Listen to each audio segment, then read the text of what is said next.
রাতের নুক শহর, চারপাশে ঘন অন্ধকার, রাস্তায় গাড়িগুলো চলছে শুধু হেডলাইটের আলোতে। পথচারীরা হাতে টর্চ লাইট নিয়ে চলাচল করছেন। একটি রেস্তোরাঁয় দেখা যায় সম্পূর্ণ অন্ধকারে বসে আছেন খাবার নিতে আসা মানুষজন। গ্রিনল্যান্ডের রাজধানী নুক শহর হঠাৎই ডুবে যায় সম্পূর্ণ অন্ধকারে। একটি দুর্ঘটনার জেরে পুরো শহর জুড়ে বিদ্যুৎ বিভ্রাট সৃষ্টি হয়, যা অচল করে দেয় গুরুত্বপূর্ণ সেবা ব্যবস্থা। একই সময় গ্রিনল্যান্ডকে ঘিরে যুক্তরাষ্ট্র ও ইউরোপের দেশগুলোর মধ্যে চলমান কূটনৈতিক উত্তেজনাও নতুন করে আলোচনায়। স্থানীয় কর্তৃপক্ষ জানায়, শনিবার একটি দুর্ঘটনার কারণে রাজধানী নুকসহ আশপাশের এলাকায় বিদ্যুৎ সরবরাহ বন্ধ হয়ে যায়। এতে প্রায় ১৯,০০০ মানুষ বিদ্যুৎহীন হয়ে পড়েন। বিদ্যুৎ বিভ্রাটের কারণে সবচেয়ে বেশি বিপর্যস্ত হয় জরুরি সেবাগুলো। পুলিশ ফোনলাইন কাজ করেনি, বন্ধ হয়ে যায় ইন্টারনেট সংযোগও।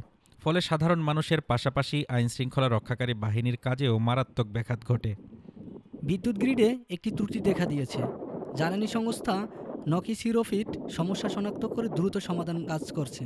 এই বিদ্যুৎ বিভ্রাটের ঘটনা এমন এক সময় ঘটল যখন গ্রিনল্যান্ডকে ঘিরে আন্তর্জাতিক রাজনীতিতে উত্তেজনা চলছে। যুক্তরাষ্ট্রের প্রেসিডেন্ট ডোনাল্ড ট্রাম্প গ্রিনল্যান্ডকে নিরাপত্তার জন্য প্রয়োজন বলে দাবি করেন। এরই ধারাবাহিকতায় দ্বীপটিতে ইউরোপীয় দেশগুলোর সেনা মোতায়েনের পর ট্রাম্প ৮টি ইউরোপীয় দেশের উপর শুল্ক আরোপের ঘোষণা দেন, যদিও নেটো মহাসচিবের সঙ্গে আলোচনার পর তিনি সেই শুল্ক প্রত্যাহার করেন। বিশ্ব অর্থনৈতিক ফোরামে দেওয়া এক বক্তব্যে ট্রাম্প বলেন, গ্রিনল্যান্ড দখলের জন্য তিনি বল প্রয়োগের পথে যাবেন না।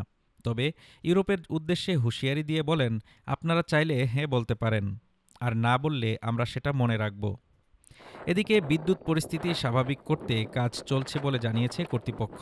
তবে এই ব্ল্যাকআউট গ্রিনল্যান্ডের অবকাঠামোগত দুর্বলতা এবং ভূরাজনৈতিক গুরুত্ব দুটি নতুন করে সামনে নিয়ে এসেছে। Desk report, Dhaka today.